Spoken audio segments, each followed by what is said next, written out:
Selamat pagi pemirsa LDS TV, saya Vinda Sela akan menemani Anda selama 30 menit ke depan di acara LDS TV dalam sepekan.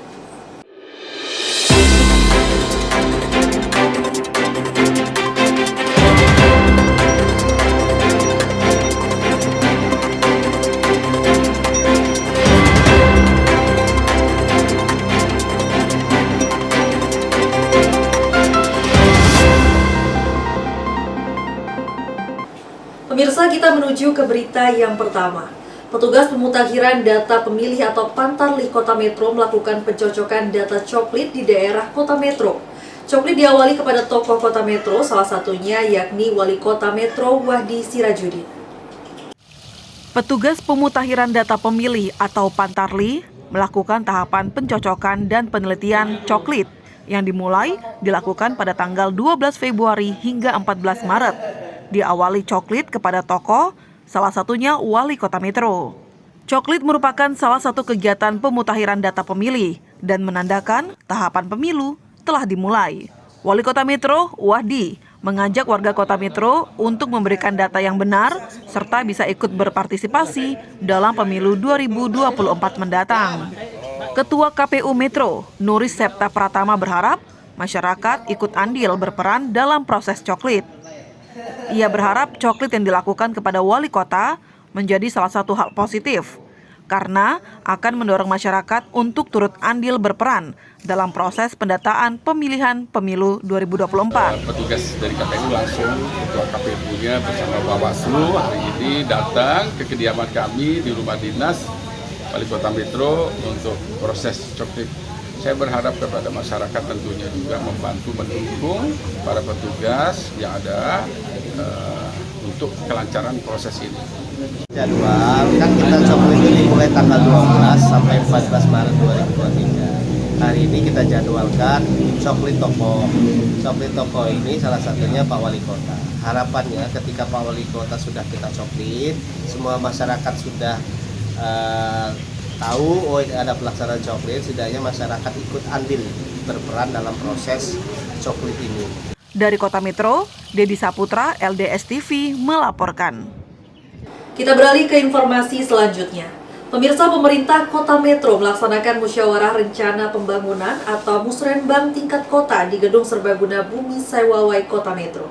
Musrenbang tersebut mengusung pembangunan bertema peningkatan pertumbuhan ekonomi dan peningkatan pembangunan sumber daya manusia menuju keberlanjutan.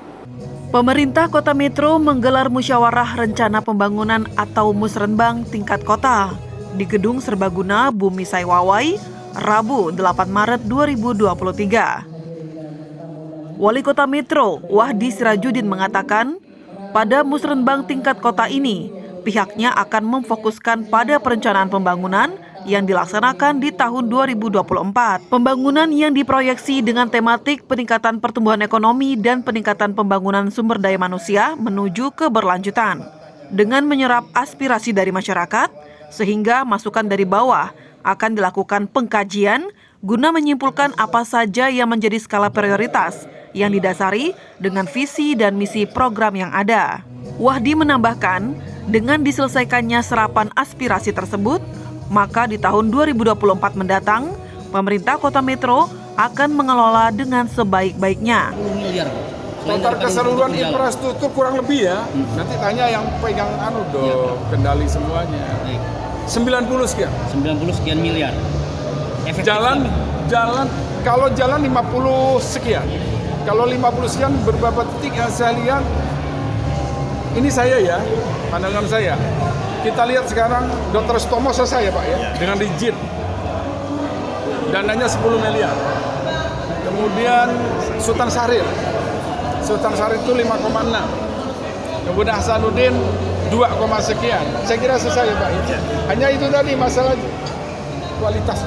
Pada kesempatan yang sama, Kepala Bapeda Provinsi Lampung, Mulyadi Irsan, sangat mengapresiasi atas capaian yang telah dilaksanakan pada tahun 2021 sampai 2022.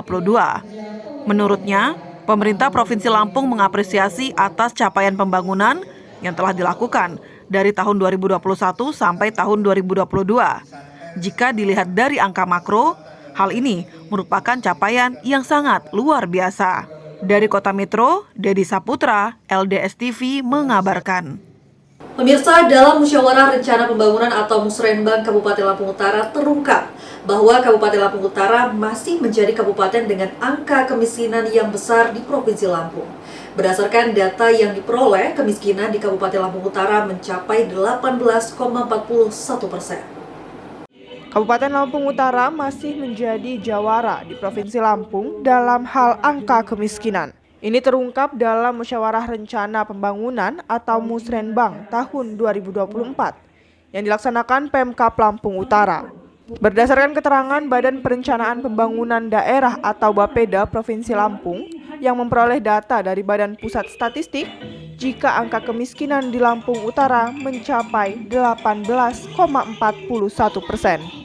Diperlukan komitmen dan kerjasama untuk menurunkan angka kemiskinan melalui kebijakan, program, serta kegiatan yang terarah, dan lokus sasaran yang tepat sebagai sasaran program penanggulangan kemiskinan. Menurut Kepala BPS Lampung Utara, Sugaryadi, ada rumus dalam melakukan penghitungan angka kemiskinan. Salah satunya dilihat dari pola konsumsi masyarakat. Selain itu juga dilihat dari perbandingan pendapatan per kapita. Pemerintah Kabupaten Lampung Utara melalui Kepala Bapeda setempat, Andi Wijaya, tak menampik tentang tingginya angka kemiskinan Lampung Utara dibanding kabupaten kota lainnya di Provinsi Lampung. Pemkab Lampung Utara terus berupaya semaksimal mungkin agar angka kemiskinan ini dapat menurun. Pola konsumsinya kemiskinan makro ya. Jadi tidak menyebutkan di mana tempatnya dan siapa orangnya. Sudah cukup lama ya, beberapa tahun. Jadi dia berdasarkan garis kemiskinan Lampung Utara itu cukup tinggi, 455.000. Jadi kalau pengeluaran kita per kapita itu per bulannya per kapita di bawah 475.000, kita itu masih dalam garis kemiskinan orang itu. Dari tahun berapa, Bang? Ya 475.000 itu kondisi tahun 2022. Jadi garis kemiskinannya naik sehingga pengeluaran yang di bawah garis kemiskinan itu jadi akan masuk sebagai keluarga miskin. Kalau konsumsinya harus diperbaiki. Jadi gini, kalau bicara kemiskinan kan tadi sudah disampaikan Kepala Bapeda Provinsi, artinya memang itu indikator kemiskinan itu dirumuskan BPS dengan menghitung angka pengeluaran makanan dan makanan. Kita rendah di situ. Tapi kalau bicara pendapatan per kapita, kita masih di nomor 6, artinya hanya perhitungan. Nah, ini yang perlu kita pelajari bersama, bagaimana kita upaya-upaya untuk kembali lagi data lagi. Karena memang tren kemiskinan Lampung Utara itu kan dari tahun 2021 itu di angka 21, artinya memang luar biasa, sudah tinggi. Kalau jangan melihat hasil akhirnya, tapi lebih juga kepada persentase penurunan kemiskinan itu. Kita paling tinggi 1,2 tahun ini, rata-rata di Provinsi Lampung, dan 0,78 dalam waktu 5 tahun. Artinya ya tetap menjadi konsen pemerintah daerah untuk bagaimana bisa untuk menanggulangi kemiskinan, tapi kita juga banyak hal lain juga yang menjadi fokus kita. Kita mengakui kan Pak bahwa Lampung Utara termiskin dan banyak penganggurannya. Kalau itu bukan mengakui, karena itu data statistik, nggak bisa kita tidak mengakui itu. Berarti kita mengakui? Iya. Melalui Musrenbang ini diharapkan akan tercipta program atau kegiatan yang dapat membuat Lampung Utara menjadi daerah yang lebih baik di masa mendatang. Dari Lampung Utara, Afan, LDS TV mengabarkan.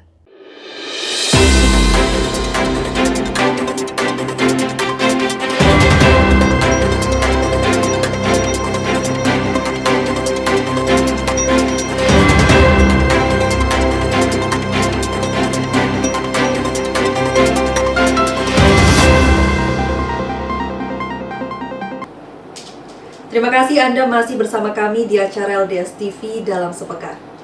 Pemirsa, rapat dengar pendapat RDP antara pemerintah Kabupaten Lampung Tengah dengan Dewan Perwakilan Rakyat Daerah atau DPRD Kabupaten Lampung Tengah gagal terlaksana kembali. Hal ini dikarenakan tidak hadirnya beberapa peserta rapat RDP tersebut. Rapat dengar pendapat para pemerintah daerah Kabupaten Lampung Tengah, Dewan Perwakilan Rakyat setempat, guna mengklarifikasi terkait mutasi guru SMP Negeri 1 Kecamatan Wai Seputih beberapa waktu lalu kembali ditunda. Hal tersebut dikarenakan guru yang dimutasi yang sempat viral di media sosial tidak hadir memenuhi undangan DPRD Kabupaten Lampung Tengah. Adapun pihak yang terkait lainnya yang sempat hadir rapat dengar pendapat pada 13 Maret 2023, yakni Sekretaris Daerah Inspektorat BKP SDM Dinas Pendidikan Kabupaten Lampung Tengah, Camat Wais Putih, dan 6 kepala kampung yang mengusulkan pindahan guru tersebut. Ini merupakan rapat dengar pendapat yang kedua kalinya tertunda, karena pihak terkait tidak keseluruhannya menghadiri undangan. Menurut rencana, rapat dengar pendapat akan kembali diadakan pada Rabu mendatang, dengan menghadirkan guru yang mengajar di SMP Negeri 1 Kecamatan Wais Putih, Kabupaten Lampung Tengah. Kalau kemarin yang nggak hadir sekda diwakili asisten 3 kan, hari ini sekdanya hadir. Yang kemarin kepala kampung sama camat nggak hadir.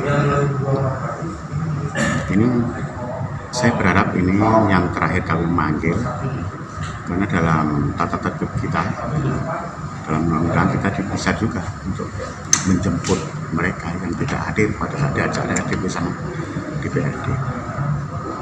Menanggapi terkait isu yang beredar, kita cari panggung gimana, Tuan? Ya, kan ada yang ngomong katanya saya cari panggung. Panggung saya kan udah banyak, kegiatan saya itu banyak. Padahal kita kan hanya meluruskan segalanya itu supaya semuanya tidak terulang lagi untuk siapapun dan kapanpun. Yang namanya ASN itu pelindung dan pelayan masyarakat. Nggak usah berpolitik. Dari Lampung Tengah, kontributor LDS TV mengabarkan. Anggota Dewan Perwakilan Rakyat Daerah DPRD Tulambong Barat Sobri mengikuti senam sehat bersama Sri Kandi Nasdem di Tiuh Tirta Makmur, Kecamatan Tulangbawang Tengah, Kabupaten Tulambong Barat pada Rabu 15 Maret 2023. Kegiatan tersebut sebagai bentuk menyambut bulan Ramadan tahun 2023. Sobri, salah satu anggota DPRD Tulangbawang Barat Lampung yang diusung dari Partai Nasdem, ikut senam sehat di Tiuh Tirta Makmur, diikuti oleh Sri Kandi Partai. Kegiatan tersebut merupakan salah satu bentuk dalam menyambut bulan Ramadan tahun ini, Rabu 15 Maret 2023. Keaktifan selaku anggota DPRD Tulangbawang Barat, Sobri menyatu bersama rakyat, gelar senam sehat Nasdem. Kegiatan tersebut dilakukan di setiap tiuh yang berada di kabupaten setempat, salah satunya Tiuh Tirta Makmur, Kecamatan Tulangbawang Tengah. Bersatu bersama Sri Kandi Nasdem, anggota DPRD tersebut menyatukan misi dan juga visi partai Senam Sehat. Dalam penghujung bulan Ramadan tahun 2023 tersebut, Senam Sehat Nasdem sementara waktu ditunda. Sobri berharap semoga kebersamaan bersama partai Sri Kandi Nasdem tetap terjalin silaturahmi. Ini kita akan melaksanakan sore hari ini Rabu tanggal 15 Maret ini kita melaksanakan senam sehat bersama Nasdem. Senam ini senam yang terakhir dalam rangka menyambut bulan suci Ramadan. Kita sudah keliling beberapa tiuh, beberapa desa. Salah satu bagian daripada senam ini kan supaya kita sehat. Dan menghadapi bulan puasa ini diharapkan pada seni untuk dapat melaksanakan ibadah puasa. Akhirnya nanti pada kita selesai menjadi amal ibadah kita semua. Nanang Aldi, LDS TV, Tulangbawang Barat melaporkan. Pemirsa, pemerintah Kabupaten Pesisir Barat mengadakan Festival UMKM di Lapangan Merdeka Labuhan Jukung. Sedikitnya 121 UMKM ikut serta dalam festival tersebut.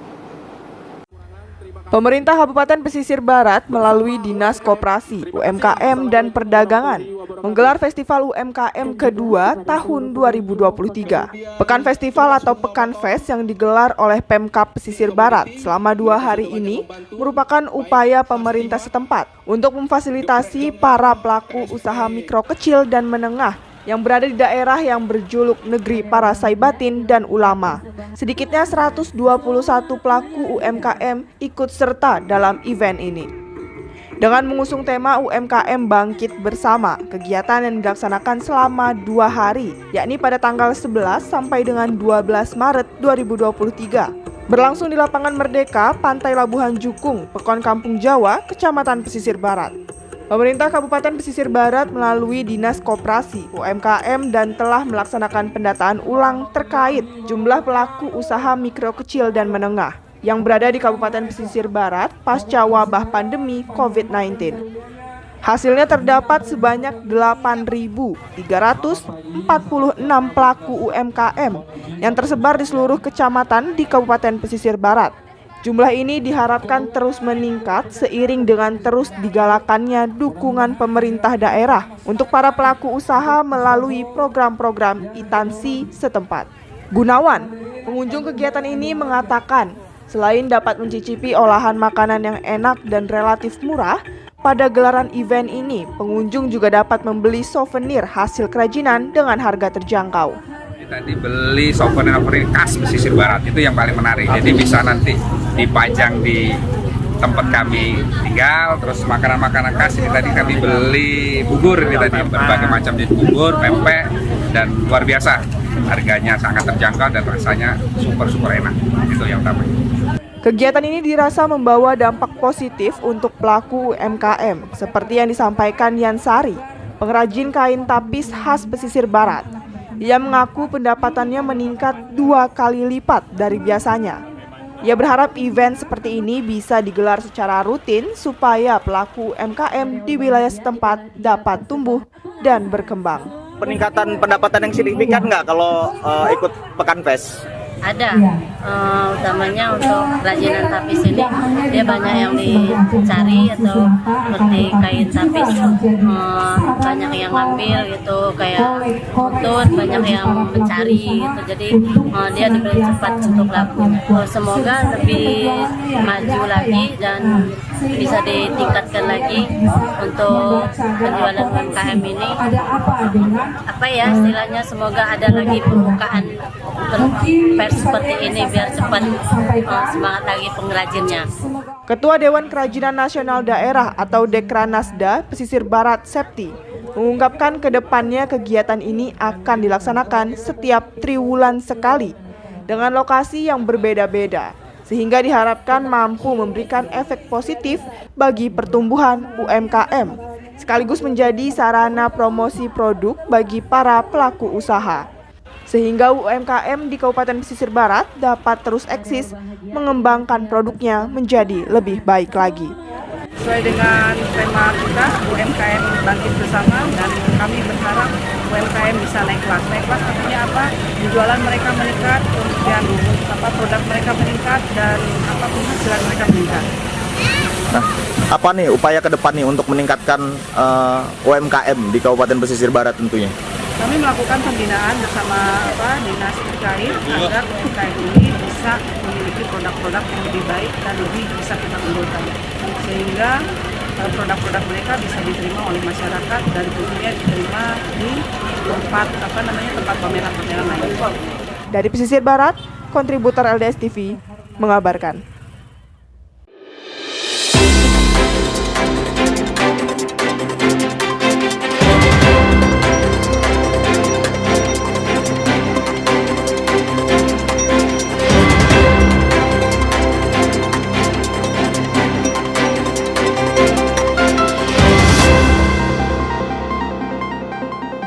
Masih bersama saya di acara LDS TV dalam sepekan.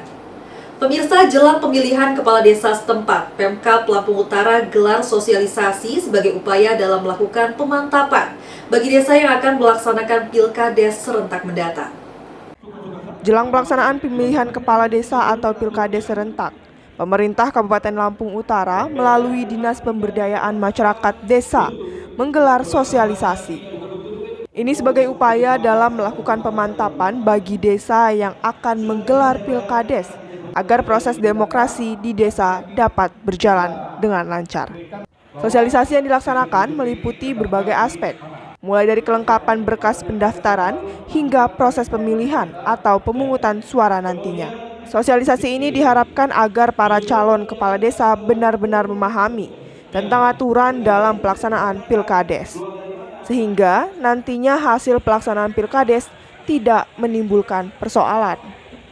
Semua mekanisme dalam Pilkades tertuang dalam peraturan Bupati, Melalui peraturan Bupati, selain penguatan pihak-pihak yang terlibat dalam proses pelaksanaan Pilkades, telah memiliki payung hukum terbaru selama pelaksanaan pesta demokrasi di desa tersebut. Dengan adanya peraturan, Bupati memperkecil celah kemungkinan pelanggaran selama pelaksanaan Pilkades. Kita selesaikan pertama adalah Perbuk 17 tahun 2023, perubahan dari Perbuk 44. Kemudian yang kita sampaikan adalah kendala-kendala pengalaman kita di tahun 2021. Ya, titik poinnya terkait ijazah, terkait DPT, itu yang paling krusial. Ya, masukan beliau kan bukan masukan ini sebenarnya menanyakan hal-hal yang sifatnya sensitif ya. Menanyakan yang kendala-kendala di bawah dan kita jawab semua. Oke, setelah sosialisasi ini tahapannya apa, Pak? Pendaftaran di tingkat desa, pendaftaran. Pilkades yang rencananya akan dilaksanakan pada Juli mendatang ini akan diikuti oleh 91 desa dari 22 kecamatan. Dari Lampung Utara, Afan, LDS TV mengabarkan. Pemirsa, miris seorang ayah di Pagelaran Utara, Kabupaten Pringsewu tega setubuhi dua putri kandungnya sendiri yang berstatus di bawah umur. Kegiatan bejatnya tersebut dilakukan di rumah pada saat sang istri sedang dalam kondisi datang bulan. Seorang ayah berinisial DM, warga Pagelaran Utara, Pringsewu, Lampung, tega mensetubuhi sekaligus dua anak kandungnya yang masih berstatus di bawah umur. Mirisnya lagi, aksi bejat tersebut dilakukan tersangka saat sang istri sedang berada di rumah, serta dalam pengaruh minuman keras. Termasuk juga kejadian itu didasari saat sang istri sedang datang bulan. Kemudian nafsu tersangka akhirnya dilampiaskan kepada kedua anaknya. Kapolsek Pagelaran Ibtu Hasbullah mengungkapkan perbuatan asusila yang dilakukan ayah kandung kepada anaknya itu terjadi pada Oktober 2019 hingga November 2022 dengan tempat kejadian perkara yakni di rumah tersangka sendiri. Tersangka berhasil diamankan pada Jumat kemarin sekitar pukul 11.30 waktu Indonesia bagian Barat. Dalam penangkapan, pelaku sempat mengelak, namun akhirnya mengakui semua perbuatan bejatnya. Terungkap kasus ini berawal dari kecurigaan bibi korban yang melihat perilaku aneh dari kedua korban. Mendengarkan pengakuan korban yang telah disetubuhi oleh ayahnya, kemudian bibi korban melaporkan kejadian tersebut ke Mapolsek Pagelaran. Tersangka berikut barang bukti kini telah diamankan di Mapolsek Pagelaran. Tersangka dijerat dengan Undang-Undang Perlindungan Anak dengan ancaman hukuman 15 tahun penjara. Lantaran pelaku merupakan ayah kandung korban, maka ancaman hukuman ditambah 1/3 menjadi 20 tahun penjara. Terima kasih kronologis pencabulan anak kandung ini. Kebetulan kita dapat laporan dari masyarakat mengatakan bahwa di Pekon Pajar Mulia, Kecamatan Pagelaran Utara itu ada pencabulan. Itu kita lakukan koordinasi dengan Piket SVK dan anggota Reskrim serta Polsubsektor Pagelaran Utara kita lakukan untuk pengecekan TKP. Terus untuk dari pelaku sendiri berapa kali, terus itu status itu anak siapa Pak? Pelaku itu sesuai dengan pengakuan yang bersangkutan sudah 2 kali melakukan. Informasi yang kakaknya itu 2 kali, yang adiknya itu 1 kali. Jadi itu selesai kegiatan mungkin dia di luar, bapak korban itu pulang mungkin dia habis minum, bahasanya habis minum tuak, mungkin mabuk atau bagaimana, dia hilap sehingganya melihat anaknya tidur, itu terjadilah persetubuhan itu yang dilakukan oleh orang tua korban. Terus barang bukti saat ini diamankan di mana, terus pelaku diamankan di mana, terus pasal yang dijerat pasal berapa nih Pak? Nah, jadi untuk sementara yang kita amankan ini BB yang kita sita dari kediamannya itu termasuk pakaian dalam anak itu, dan pelaku juga sudah kita amankan di Mako, ya mungkin kita larikan ke pasal pencabulan. Yang jelas anak di bawah umur. Ancamannya Pak? Ya kurang lebih ya 15 tahun. Dari Kabupaten Pringsewu, David Segara, LDS TV mengabarkan. Pemirsa, ratusan rumah di Kabupaten Lampung Tengah terendam banjir. Hal tersebut disebabkan tingginya curah hujan yang mengakibatkan beberapa sungai di Kabupaten Lampung Utara meluap. Ratusan rumah di Kabupaten Lampung Utara terendam banjir sejak 2 hari lalu. Bahkan jumlah rumah yang terendam terus bertambah. Korban banjir tersebar di beberapa kecamatan. Berdasarkan pantauan, lokasi terparah merata di seluruh titik. Banjir disebabkan tingginya curah hujan yang mengakibatkan beberapa sungai meluap. Ketinggian air yang menggenangi rumah warga mencapai 1 meter lebih. Bahkan, akses beberapa jalan penghubung antar desa maupun kecamatan ikut terendam dan memutus arus lalu lintas. Untuk sementara, para korban mengungsi di rumah kerabat terdekat. Ada pula yang mengungsi di tenda pengungsian. Mereka yang terkena banjir saat ini membutuhkan bantuan, terutama air bersih dan juga makanan. Pemerintah setempat telah menerjunkan personil dari Badan Penanggulangan Bencana Daerah guna membantu warga mengevakuasi barang-barang. Umum ini selama 2 kali 24 jam permukaan air terus menaik dan jumlah rumah yang terendam banjir semakin meningkat ya. Data terakhir per siang ini ya masih kita inventarisasi dan kami bukan hanya BPBD, ini sudah tugas pemerintah daerah, seluruh OPD terkait mengambil peran masing-masing dalam rangka membantu masyarakat mengatasi kesusahan akibat bencana banjir. Pak, ini kan banyak keluhan mereka minta air bersih, Pak. Gimana? Ya, kalau soal air bersih kita bisa drop ya, sepanjang ada koordinasi dengan BPBD untuk mendrop air bersih, sepanjang mereka bisa menyiapkan tangki-tangki penampungan kita drop. Lokasi terparah berada di mana, Pak? Lokasi terparah rata-rata menyebar di seluruh kelurahan. Kita sudah menyiapkan tenda darurat, Pak? Tenda darurat sudah kita pasang di beberapa titik sesuai kemampuan dan tenda yang kita punya. Banjir yang terjadi kali ini merupakan banjir terbesar sejak belasan tahun lalu. Belum dapat dipastikan kapan air surut, mengingat hujan masih terus terjadi. Dari Lampung Utara, Alvan, LDS TV, mengabarkan. Demikianlah berita untuk pagi ini. Nantikan berita selanjutnya di LDS TV dalam sepekan. Saya Vida Sela pamit undur diri dan sampai jumpa.